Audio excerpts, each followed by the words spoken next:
الله وما أنا.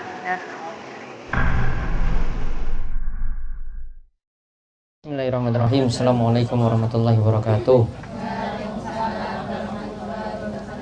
Alhamdulillah wassalatu wassalamu ala Rasulillah wa ala alihi wa man tabi'ahum bi ihsanin ila yaumiddin. Allahumma anfa'na bima 'allamtana wa 'allimna ma yanfa'una wa zidna ilma.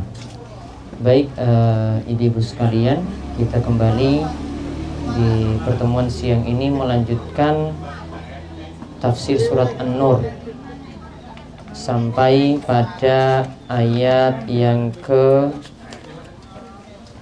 berapa terakhir? Ayat ke-11. Masih ayat 11. Dibaca surat An-Nur ayat ke-11.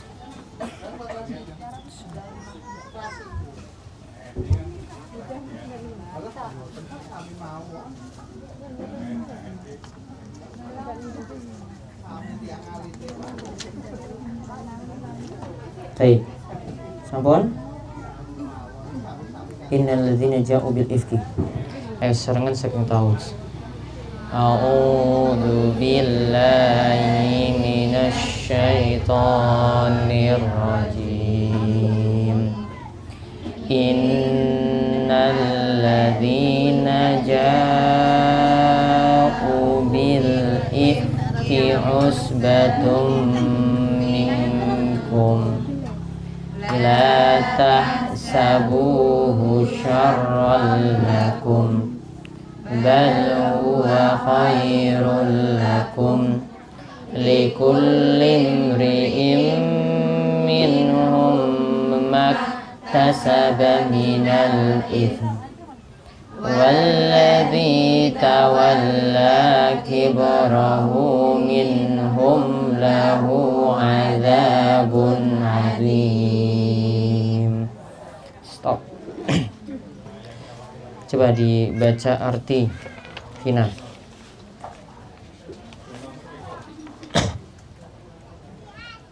Sesungguhnya orang-orang yang membawa berita bohong itu adalah dari golongan kamu juga. Janganlah kamu mengira berita itu buruk bagi kamu, bahkan itu baik bagi kamu. Setiap orang dari mereka akan mendapat balasan dari dosa yang diperbuatnya. Dan barang siapa di antara mereka yang mengambil bagian terbesar dari dosa yang diperbuatnya, dia mendapat azab yang besar pula. Taib. Innal ladzina ja'u bil ifki, orang-orang yang bawa berita bohong. Berita bohong tentang siapa kemarin? Aisyah. Aisyah dituduh apa? Selingkuh. Aisyah dituduh selingkuh.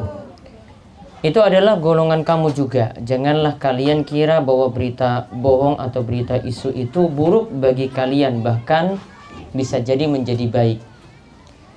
Tiap-tiap orang dari mereka mendapat balasan dari dosa yang dikerjakannya. Dan siapa di antara mereka yang mengambil bagian yang terbesar dalam penyiaran berita bohong, baginya azab yang pedih. Kemarin kita sudah bahas sampai faedah nomor, ini masih kisah Aisyah yang dituduh selingkuh sampai faedah nomor 25. Kemarin itu sampai pada diterimanya taubat Aisyah radhiyallahu anha. Sudah diterima taubatnya apa belum? Sudah nggih? Sudah, bukan diterima taubatnya, sudah dibuktikan bahwasanya Aisyah tidak selingkuh. Iya tak? Sudah. Terus dibaca selanjutnya. Dibaca langsung. Yang Aisyah radhiyallahu anha melanjutkan. Aisyah radhiyallahu anha melanjutkan. Demi Allah,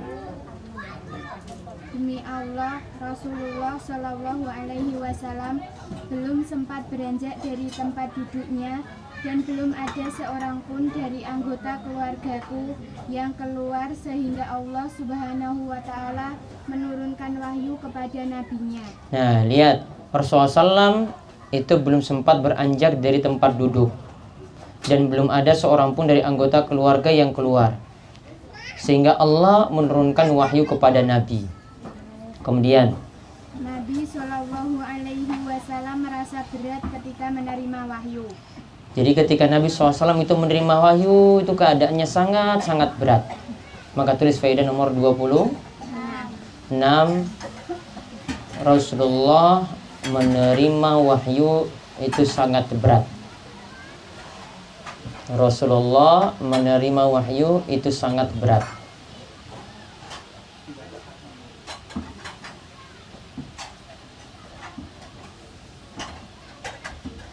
Sampai-sampai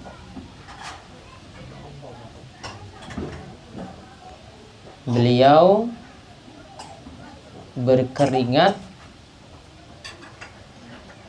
sampai-sampai beliau berkeringat seperti mutiara.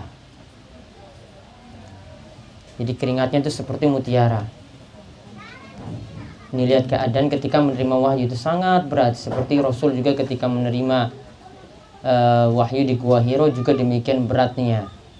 Sampai pulang itu Nabi SAW dalam keadaan menggigil. Padahal ketika itu dilanjutkan. Padahal ketika itu sedang musim penghujan. Iya, ditulis. Padahal ketika itu sedang musim hujan. Padahal ketika itu sedang musim hujan.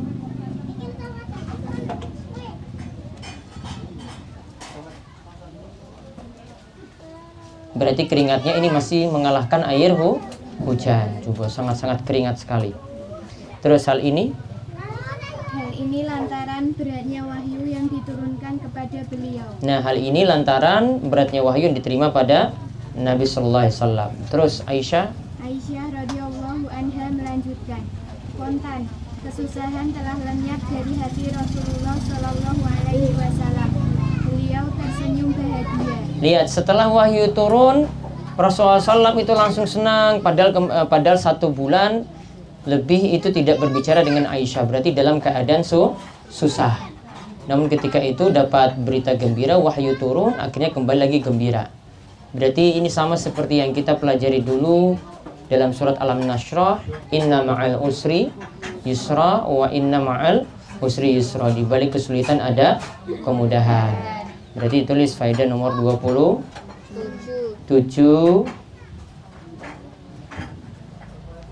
Setelah menerima wahyu,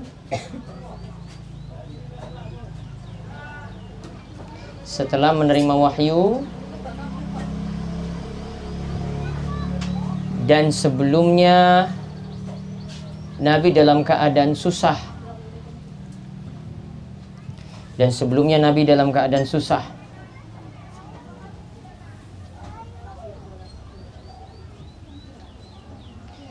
Maka wahyu tersebut membuat beliau bahagia.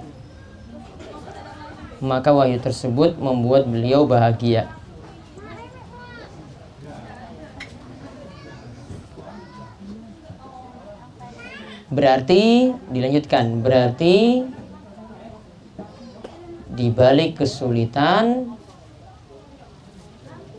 ada kemudahan.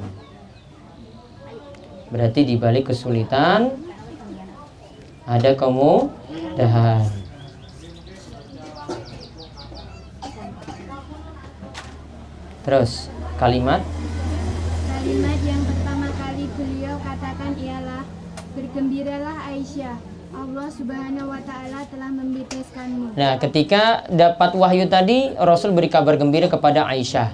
Ya, Allah telah membebaskanmu. Berarti faedah lagi berikutnya. Rasul mengabari Aisyah telah bebas dari tuduhan selingkuh.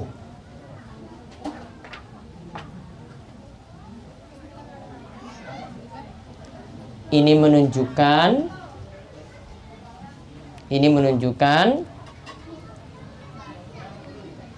bolehnya memberi kabar gembira kepada orang lain,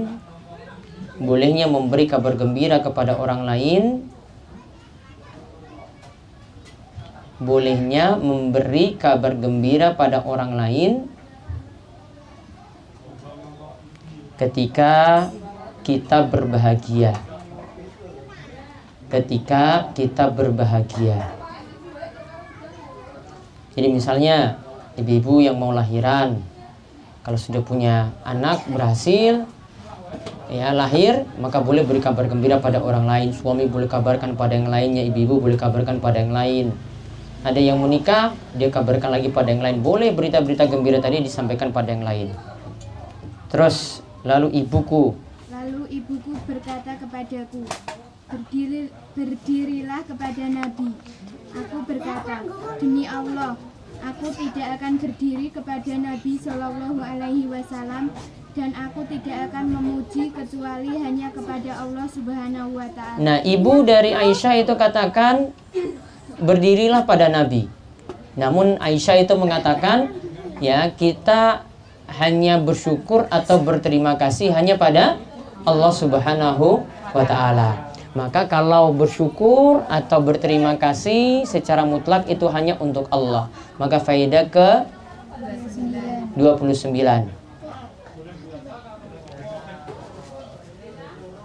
Rasa syukur dan terima kasih. Rasa syukur dan terima kasih. Juga segala macam pujian. Juga segala macam pujian hanya ditujukan pada Allah. Hanya ditujukan pada Allah. Jadi Aisyah tidak mau bersyukur kepada Nabi, namun bersyukur pada Allah, karena Allah yang memberikan jalan keluar, Allah yang membuka bukti tadi bahwasanya Aisyah itu tidak selingkuh. Nah, lalu turunlah setelah itu dialah yang menurunkan wahyu yang membebaskan diri. Kemudian turunlah wahyu tadi surat An-Nur ayat 11. Nah, tadi juga dalam kisah ini ada pelajaran yang terlewat.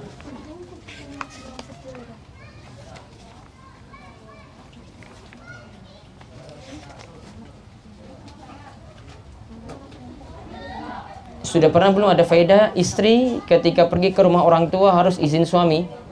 Sudah pernah belum faedahnya? Belum kayaknya nggih.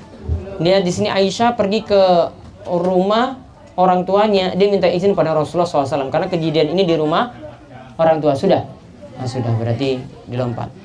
Nah, sekarang sampai 10 ayat secara keseluruhan turun kepada Aisyah. Nah, lalu ketika Allah Subhanahu wa taala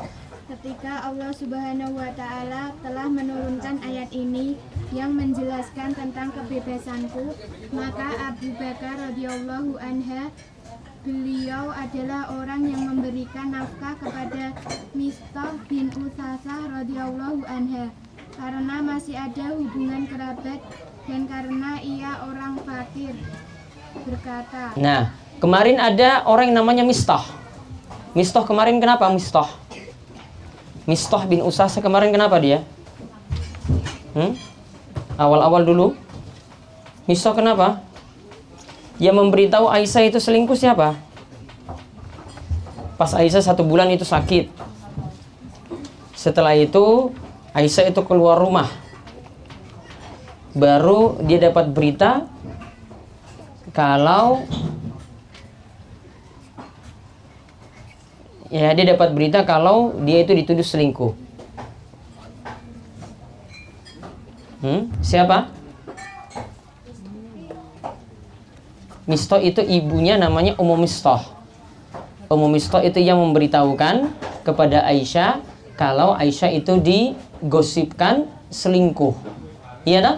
Nah, Mistah ini diceritakan di sini. Mistah itu diberikan nafkah oleh Abu Bakar. Diberikan nafkah oleh Abu Bakar. Ditambah di sini alasannya karena itu masih kerabat dan orang fakir. Jadi faedah yang ke-30. Berapa? 30. Boleh memberikan nafkah kepada kerabat yang miskin.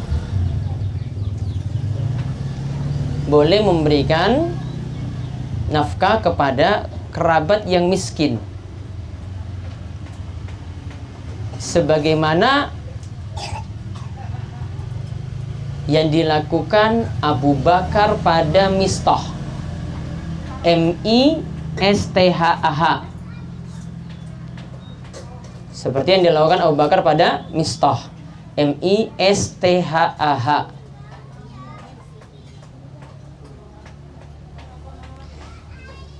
Nah, karena Ummu Mistah ini, ibunya ini yang memberitakan, maka Abu Bakar nggak suka. Maka Abu Bakar ketika itu katakan, kalau begitu nafkah untuk Mistah berhenti. Kalau begitu nafkah untuk Mistah berhenti. Maka turunlah surat An-Nur ayat 22. Dibaca artinya ayat 22. Dan janganlah orang-orang yang mempunyai kelebihan dan kelapangan di antara kamu bersumpah bahwa mereka tidak akan memberi bantuan kepada kaum kerabatnya. Nah, lihat, janganlah orang-orang wala ya'tu ulul fadli minkum wasa'ati ayyutu ulil qurba wal masakin wal muhajirin fi sabilillah wal ya'fu wal yasfahu ala tuhibbuna ay yaghfirallahu lakum wallahu ghafurur rahim. Dan janganlah orang-orang yang mempunyai kelebihan dan kelapangan di antara kamu bersumpah tidak akan memberikan nafkah lagi kepada kaum kerabatnya. Ingat, ini kalau kepada orang lain itu namanya bantuan lah. Bantuan, dia bersumpah saya tidak akan lagi memberikan bantuan kepada orang miskin ini. Bersumpah seperti ini tidak boleh. Apalagi kalau dia bersumpah tidak akan memberikan nafkah lagi kepada istri. Ini juga jelas tidak boleh. Maka faedah selanjutnya 31. Kita dilarang bersumpah. Kita dilarang bersumpah yang berisi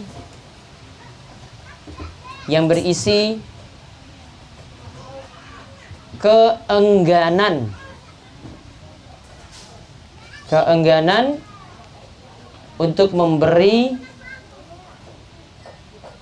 nafkah pada kerabat. Nafkah pada kerabat. Titik. Lebih-lebih lagi tidak boleh bersumpah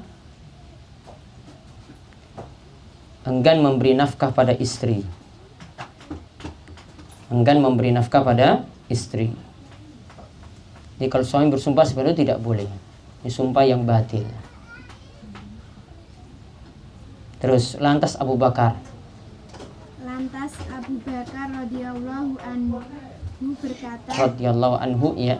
Baiklah, demi Allah, sungguh aku suka bila Allah Subhanahu wa taala mengampuniku. Maka Abu Bakar itu merasa bersalah, maka dia katakan, ya Allah, ampunilah aku. Berarti orang seperti sahabat kayak Abu Bakar ngaku salah. Terus faedah yang ke-32. Orang yang mulia seperti Abu Bakar mengaku salah. Orang yang mulia seperti Abu Bakar mengaku salah.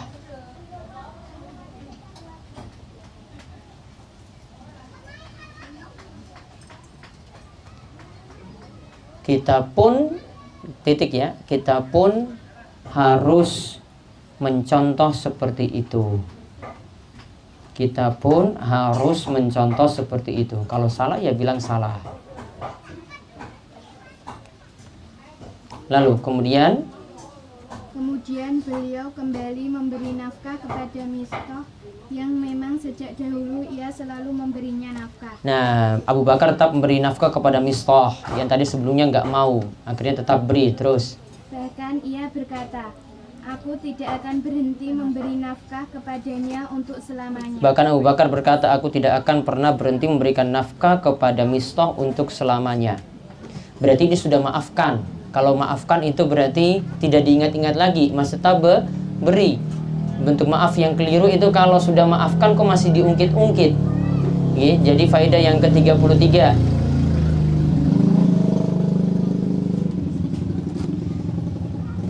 Bentuk maaf yang benar bentuk maaf yang benar adalah melupakan dan tidak mengungkit-ungkit. Adalah melupakan dan tidak mengungkit-ungkit. Itu dengan tetangga seperti itu, dengan teman seperti itu, dengan suami seperti itu. Ya, jadi tidak diungkit-ungkit lagi.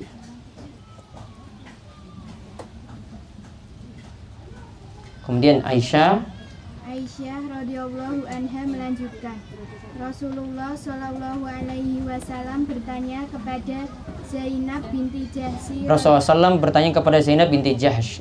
Zainab itu siapa? Istri Nabi SAW. Terus mengenai persoalanku, itu mengenai persoalan Aisyah. Beliau berkata, wahai Zainab, apa yang kamu ketahui atau yang kamu lihat? Ia menjawab, wahai Rasulullah, aku menjaga pendengaran dan penglihatanku. Demi Allah, yang aku tahu dia hanyalah baik.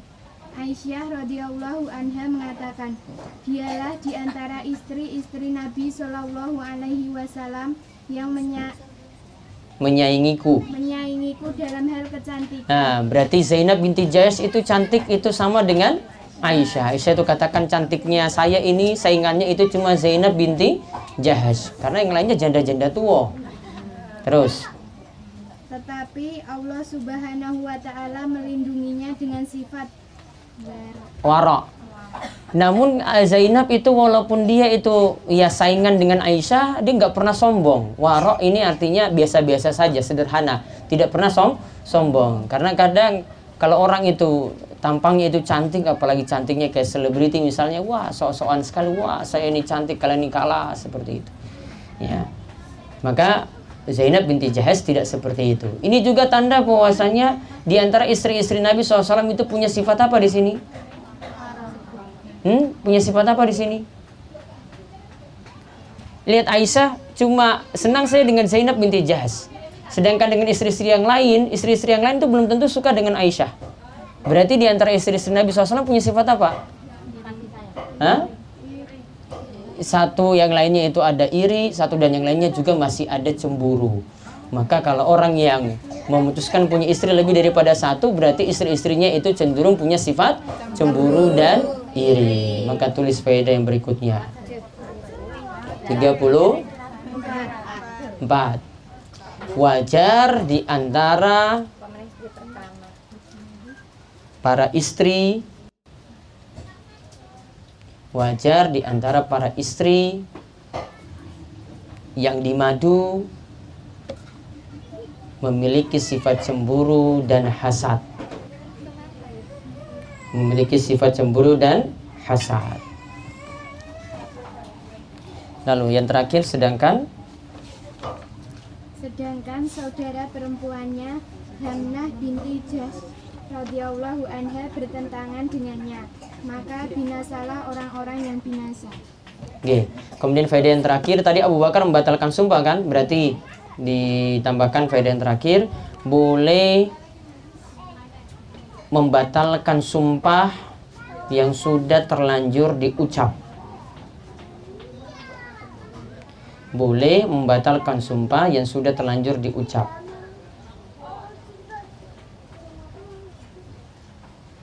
Dan sebagai tebusannya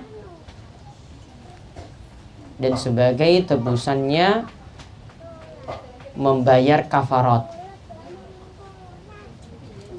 Dan sebagai tebusannya membayar kafarat. Kafaratnya apa? Tulis di bawahnya, kafarat sumpah.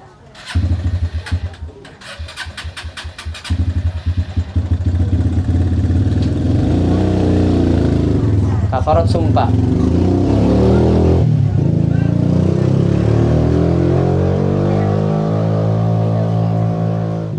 Melakukan tiga pilihan. Berarti ini dipilih nih. Tiga pilihan berarti dipilih. 1. Membebaskan 1 orang budak. 2. Memberi makan pada 10 orang miskin. 3. 3. Memberi pakaian pada 10 orang miskin. Ini dipilih nggih? Ini ku dipilih. Budak nggak ada, berarti memberikan 10 makan pada 10 orang miskin. Kalau tidak ada lagi, kalau ada pilihan lagi satu, memberi pakaian pada 10 orang miskin. Bisa pilih di antara dua itu. Jika di bawahnya, jika 3 hal di atas tidak mampu, jika 3 hal di atas tidak mampu, maka beralih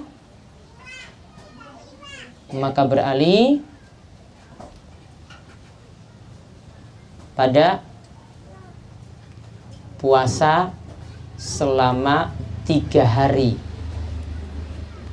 Puasa selama 3 hari.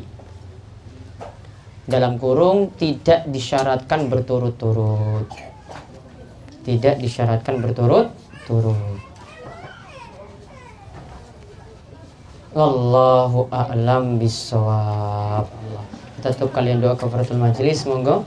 Subhanakallahumma bihamdika asyhadu an la ilaha illa anta astaghfiruka wa atubu ilaik. Assalamualaikum warahmatullahi wabarakatuh. Nah, itulah video-video Darus Sholihin TV. Dukung Darus Sholihin dan jangan lupa subscribe videonya biar mendapatkan ingatan terus setiap hari.